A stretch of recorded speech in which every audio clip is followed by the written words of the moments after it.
Hello YouTubers. As many of you may not know, I write a few stories and post them on my website, so I thought I'd take a minute this morning and tell you one of my stories.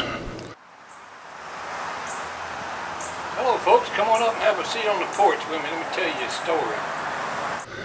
This is a story I entitled Paratrooper. This story is true and begins when I was around 7 or 8 years old. Somehow I can remember things from long ago much better than I can remember events of recent time. Seems a little odd that I can remember things from 50 years ago, but can't for the life of me remember what I ate for lunch today. We were at that time an extremely poor family and lived in absolute poverty in a small town in South Georgia. Nobody really had much back in those days, but we had much less than most. We got by, and being children and having never known a better way of living, we never dwelled on it much. We made do with what we had, and I often used my imagination to the fullest to make up for it. We lived in a small row house in a sawmill community in McCray, Georgia. We had electricity, if you want to call it that. The electricity in the house consisted of a few light bulbs hanging from wires drooped down from the ceiling and a couple of plug-in outlets. I remember the outlets because that's where we had an old tube-type radio plugged in that sat on top of an old ice box. And I always stopped and listened when they were playing my favorite song, which was Davy Crockett. I always idolized Davy because he must have been one tough hombre to kill a bear, especially when he was only 3. Occasionally we were fortunate to be able to buy some ice for the ice box as well. The Iceman's truck came down the road a couple days a week, and on those days I always made it my routine to go out and con the man out of a nice chunk of ice to eat. There was always pieces of ice because he had to cut the stuff with an ice pick, but I remember most about that old house was the fact it was always either too hot or too cold. The wood-burning stove in the kitchen always made it too hot in the summer, and the small wood stove in the front room was inadequate to heat the place very well in the winter. The house had a plumbing system, which consisted of a small kitchen sink and a hand pump to pump water up from the well, and the bathroom facilities was a wooden outhouse out at the back of the property. But I digress, so on with my paratrooper story. Being a person with a vivid imagination, I was always inventing some way to entertain myself. The only store-bought toy I had at the time was a bag of little plastic army men. I played with them constantly and imagined myself in big battles when I lined them up in the dirt. Soon even that was not enough to keep me entertained, and one day I decided I was going to be a paratrooper and parachute out of airplanes. I had a couple little army men decorated up as paratroopers with little parachutes I had invented and tied to them. Often I would toss them up in the air and watch them slowly drift back to the ground. Then came a time when I decided that if a small parachute worked so well with my toys, that surely a big parachute would work just well with a person. Like I said, I did have quite an imagination. So I set out to design my own parachute. I spent days designing it and went to great detail making it.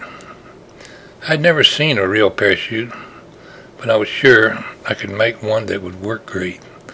I scrounged around the neighborhood to find all the stuff I needed.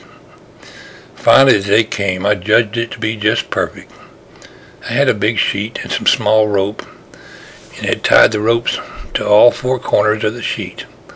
I was wearing hand-me-down pants that were too big for me and had no belt loop to wear, but I learned that I could pull the front belt loop of one side and stick it through the front belt loop on the other side, and then put a small stick through the loop to keep them intertwined, and the result was they fit tight, but they was a little baggy. I had 4 equal lengths of rope tied to each of the corners of the sheet, and the other end of the rope tied to my unused belt loops. I recall getting up and gathering that sheet all bunched up in my arms and thinking, now I'm a paratrooper. All my planning to design it, and not once had I considered where to parachute from. There I stood in the backyard, a full-fledged paratrooper with no airplane to jump out of. My brain kicked into overdrive as I hatched a plan to remedy my dilemma. Looking around, I decided it wouldn't be possible to climb the post that held the porch up, thereby getting on the roof, due to the fact I had to hold my parachute. Finally, it was decided that jumping off the roof of the outhouse was possible. It would make a good beginning of my days as a paratrooper. I can't remember how I got up there. I must have used the ladder. But soon I was on the roof of the outhouse looking down. I thought, sure, it's a good thing I have my trusty parachute because this is really high. The ground looked a long ways off. But I had all the confidence in the world in that trusty homemade parachute. I remember thinking, it's a good thing us paratroopers has guts. Without any further hesitation, I tossed the parachute upwards in front of myself and made my first ever parachute jump. At this point, you might have a reason by now. I should point out a few things that happened next. The trip down from the roof of that outhouse was exceedingly faster than the trip up there was. Parachute jumping doesn't hurt a bit. Jumping is painless, but parachute landing is a different story entirely. Landing is a very painful, particularly when your parachute doesn't open and just trails down behind you like a flag blowing in the breeze. Needless to say, I hit the ground with a resounding thud that jarred every bone in my body, and I was most likely stunted my growth doing it. I'm almost positive if I hadn't made that jump, I'd be a couple inches taller now. I staggered to the house and sat on the porch trying to gather my senses and get my eyes uncrossed again. Sitting there on the front porch and using all my powers of reasoning, I then decided I knew what the problem was. I was still sure my parachute would work. I reasoned that the problem was that I didn't jump from a high enough location for the air to get in the parachute and slow me down. A couple of days later, I was on the roof of a big high barn that was at the end of the road. I managed to find a way up through the hayloft and gain access to the roof. I had my parachute tied on, was finally ready to make my debut as a paratrooper. Standing on the edge of the roof and looking down, it was definitely a whole lot higher than the outhouse. But somehow my confidence had waned considerably. But I had come this far. Now all I had to do was work up the guts to do it again. When it was time to jump, who should show up but my little brother? I thought about it when he yelled up at me and asked, "What you doing up there?" Then the solution came to me. I yelled down to him, "I'm a paratrooper again, and it's time to jump again. But since you're here, don't you want to be a paratrooper?" I had decided he could make the first official really high jump with a parachute. He was probably 30 feet to the ground from that roof.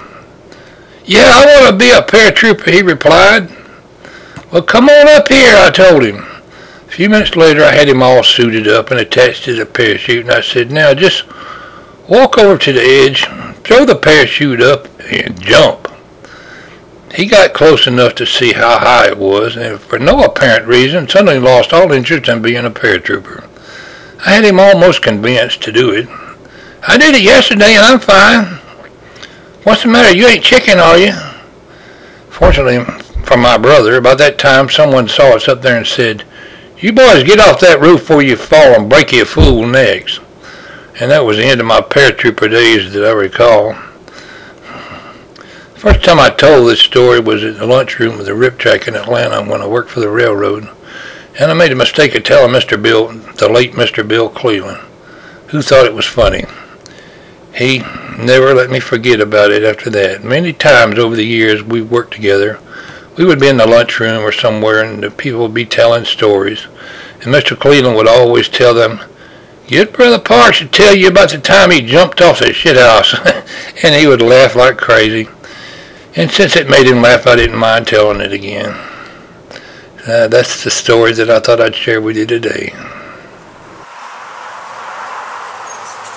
Dog catcher's been up the road 3 times today. Hope he ain't after my dog. Glad y'all stopped by today. Y'all hurry back.